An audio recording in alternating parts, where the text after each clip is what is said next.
سارے لوگ جب میرے پاس آتے ہیں تو وہ کہتے ہیں کہ میں تو عبادات میں بھی ٹھیک ہوں اور جو ہے میری نمازیں ہر لحاظ سے نا میں بڑا میری ذات سے کسی کو نقصان نہیں پہنچتا, مطلب میں اس طرح کی زندگی گزارتا ہوں, لیکن میں پھر انگزائٹی ڈپریشن میں کیوں آ گیا؟ تو رسول اللہ صلی اللہ علیہ وسلم کی حدیث ہے کہ اللہ جس بندے سے پیار کرتا ہے اس کو آزمائشوں سے گزارتا ہے. تو ضروری نہیں ہے کہ آپ کو کوئی سزا کے طور پہ اس بیماری میں ڈالا جا رہا ہے, لیکن آپ پہ اگر مشکل وقت ہے تو اللہ تعالیٰ کا یہ بھی وعدہ ہے کہ ہر سختی کے بعد آسانی ہے, یہ اللہ نے وعدہ رکھا ہے. وہ جو بیماری ہے نا وہ آپ کو بڑا جو ہے نا ڈسپلن کرنے کے لیے آئی ہے, بڑی چیزیں سکھانے کے لیے آئی ہے. لوگ جو ہے نا وہ اس بیماری کو انڈرسٹینڈ نہیں کر پاتے. وہ پھر جیسے کہا کہ ڈائریکٹلی اینٹی ڈپریسنٹس پہ اور ان چیزوں کے اوپر میں اس کے خلاف نہیں ہوں. اگر بہت کیس بگڑا ہوا ہے تو وقتی طور پہ اگر کچھ سمجھ نہیں آ رہی تو سٹارٹ میں اگر ایڈ اس کو کیا بھی جاتا ہے تو ٹھیک ہے, لیکن ساتھ ساتھ آپ یہ دیکھیں کہ کیا وہ بچہ ایکسرسائز کر رہا ہے, کیا وہ جو ہے اپنی ڈائٹ کا خیال رکھتا ہے. وائٹامن ڈی ڈیفیشنسی کا اور ڈپریشن کا ایک بہت گہرا تعلق ہے. اسی طرح سے نیند کے اوپر دیکھیں کہ کہیں وہ راتوں تک مطلب صرف جاگتا تو نہیں رہتا اور جب سوتا ہے تو پھر اس کو صبح کی کوئی ہوش نہیں ہے. مطلب پورے دن میں اس کی وہ روٹین کیسی ہے اس کو دیکھنا سب سے زیادہ ضروری ہے. اور پھر کوئی ایک ٹیچر, کوئی ایک استاد, کوئی ایک بندہ ایسا ہے جس سے وہ اپنا یہ مسئلہ ڈسکس کرتا ہے, کیونکہ پیرنٹس سے نا بچے چھپا رہے ہوتے ہیں چیزیں اور بعض اوقات پیرنٹس بڑے ہارش بھی ہو جاتے ہیں کیونکہ انگزائٹی ڈپریشن نظر نہیں آ رہی ہوتی. یہ جملہ کہا جاتا ہے کہ چنگا بھلا ہے ڈرامے کرتا ہے, اتنا تمہارے اوپر ہم نے اتنا تمہیں مہنگے اسکولوں میں ڈالا اور یہ دیکھو تم کیا نکل رہے ہیں, سارا کچھ تو دیا ہے, پھر کس چیز کی ڈپریشن ہے. وہ حضرت واصف علی واصف رحمۃ اللہ کا بڑا پیارا فکر ہے کہ پریشانی حالات کی وجہ سے نہیں خیالات کی وجہ سے ہوتی ہے. تو آپ کو نہیں پتا کہ آپ کا بچہ کن خیالوں میں گم ہے, اس کے خیالات کس طرح کے ہیں. تو پراپر سائیکالوجسٹ, سائیکیٹرسٹ بھی, لیکن سائیکالوجسٹ جو کاؤنسلنگ کرتے ہیں وہ زیادہ ضروری ہے کہ اس کو آپ ہیلپ دیں کیونکہ اس کو ہیلپ کی ضرورت ہے, آپ کا بچہ بیمار ہے. میں تو کہتا ہے کہ ہمارا جو برین ہے نا یہ نیگیٹو کمانڈز پروسیس نہیں کر سکتا. یعنی آپ کہیں گے نا کہ don't be stress, don't take stress, don't take tension, تو وہ ڈونٹ کے ورڈ کو فیدم نہیں کر سکتا, وہ اسٹریس یا ٹینشن کے ورڈ کو فیدم کر رہا ہے. For example if I tell you guys جو بھی سن رہے ہیں, don't think of an elephant, ٹھیک ہے, do we all think of an elephant, ٹھیک ہے. ایون جو اسکیئرز ہوتے ہیں وہ جب ان کو کمانڈ یہ نہیں دی جاتی watch out the tree, watch out the tree, وہ درخت کو دیکھیں گے اور جس چیز کو انسان دیکھ رہا ہوتا ہے نا اس میں جا کے انسان فوکس کرتا ہے, اس میں لگتا ہے. سو وہ کہتے ہیں کہ watch the path, watch the path. تو اس لیے یہ جو ہمارا it's all about the perspective. When you look at the obstacles in your life, when you watch the trees and the stones in your life, all what you will do is go and hit them اور آپ گر جائیں گے. But when you will watch the path کہ راستہ کہاں سے نکل رہا ہے, تو اللہ تعالیٰ آپ کو اسے ڈیفینیٹلی نکالنا شروع کر دیں گے. ایون بائکنگ کی فیلڈ میں بھی نا یہ ہمارا بڑا کامن رول ہے.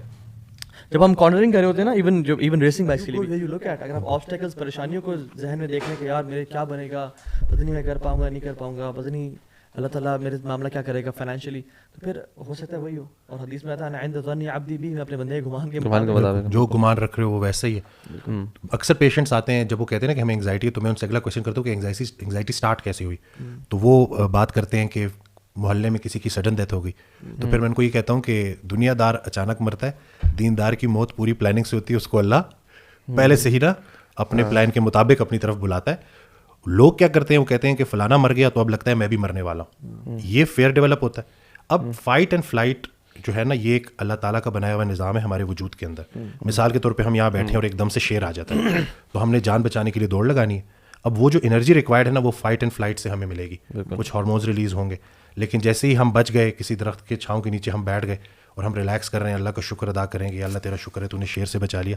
اب جو ایکٹیویٹ ہوگا وہ ہوگا ریسٹ اینڈ ڈائجسٹ, آرام کرو اور ہضم کرو. انگزائٹی میں ایک نہ نظر آنے والا شیر فیئر, وہ مستقبل کا ڈر بھی ہو سکتا ہے, موت کا ڈر بھی ہو سکتا ہے. ایون یہ کہ میں خود بھی انگزائٹی کے ایک فیز سے گزرا ہوں.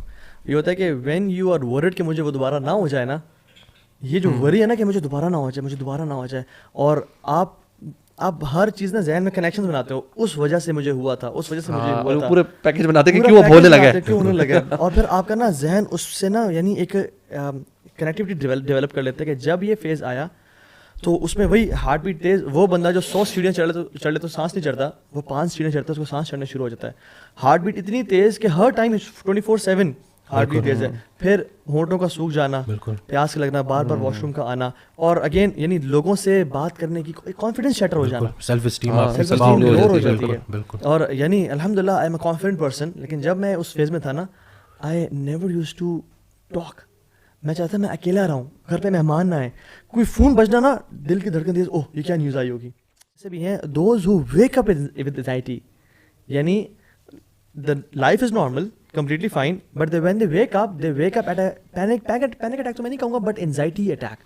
ٹھیک ہے, آپ کے پاس ایسے کوئی کیسز آئے ہیں یا؟ بالکل, اس کی بہت سارے کیسز ایسے بھی ہوتے ہیں جن کے پیچھے کوئی وجہ نہیں ہوتی, لیکن جب ہم پراپر ان سے بات کرتے ہیں, جب وہ کھلتے ہیں تو پتہ چلتا ہے کہ کوئی ڈسٹرب چائلڈہڈ ہے, کوئی بچپن میں کچھ ایسی چیز دیکھی تھی, کوئی ایگزام کلیئر کرنا چاہتے تھے وہ نہیں ہو پایا, مارکس پورے نہیں آئے, یعنی کہ کہیں نہ کہیں کوئی نہ کوئی ایک فیلئر ہے, کوئی انریزالوڈ کوئی مسئلہ چلا آ رہا ہے جو کہ چلتے چلتے یہاں تک آیا ہے. وہ ذرا سا جب وہ کھلتے ہیں تو پتہ چلتا ہے کہ پیچھے کوئی نہ کوئی بات ایسی تھی. جیسے اس دن ایک صاحب آئے, وہ کہتے ہیں کہ میں بالکل اسٹریس نہیں لیتا, اور چہرے پہ اسٹریس ہی اسٹریس. تو میں نے کہا کہ دیکھیں جی, یہ آپ رہنے دیں, ایسی بات نہ کریں. جو یہ ڈینائل میں آپ ہیں نا, بغیر اسٹریس کے ہم سروائیو ہی نہیں کر سکتے.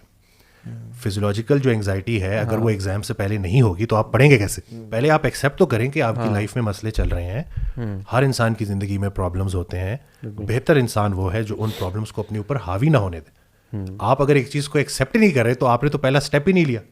تو پھر وہ انہوں نے کہا کہ نہیں ایسے. تو پھر میں نے ان کو یہ بتایا کہ ایک ویڈیو میں دیکھ رہا تھا, اس میں وہ بندہ کہتا ہے کہ 2 ہی لوگ ہیں جن کو انگزائٹی نہیں ہوتی, ایک سائیکوپیتھس اور ایک وہ جو کہ قبرستان میں دفن ہے. جو زندہ ہے نا, اس کی لائف کے ساتھ یہ پرابلمس چل رہی ہیں, اور وہ ہر انسان کی لائف میں ہوتی ہیں. ایسے پیشنٹ سے میں بھی ملا, وہ کہتے ہیں میں اسٹریس لیتا نہیں ہوں, but sometimes I wake up in anxiety, panic attack ہو رہا ہوتا ہے مجھے, اور بڑا لمبا چلتا ہے سارا. تو ان کو سمجھ نہیں آ رہی تھی کہ ان کا جیسے وہ اٹھتے ہیں نا, کبھی کبھی, یعنی دس ہیپنز ریئرلی, تو ان کو وہ اٹیک کیوں آتا ہے. جب ہم نے مزید ڈگ ان کیا اور ڈیپ ڈاؤن گئے تو پھر ان کو میموریز پرانی یاد آنا شروع ہو گئیں, اور پھر الٹیمیٹلی وہ کہتے ہیں کہ ہاں میں جب اراؤنڈ 7th 8th کلاس میں تھا, میں ایک رات کو اٹھا اور میں بڑا ڈر گیا تھا, بیکاز میں اکیلا سو رہا تھا کمرے میں, یوزلی میرے سبلنگس ساتھ ہوتے تھے, اور میں ڈر گیا.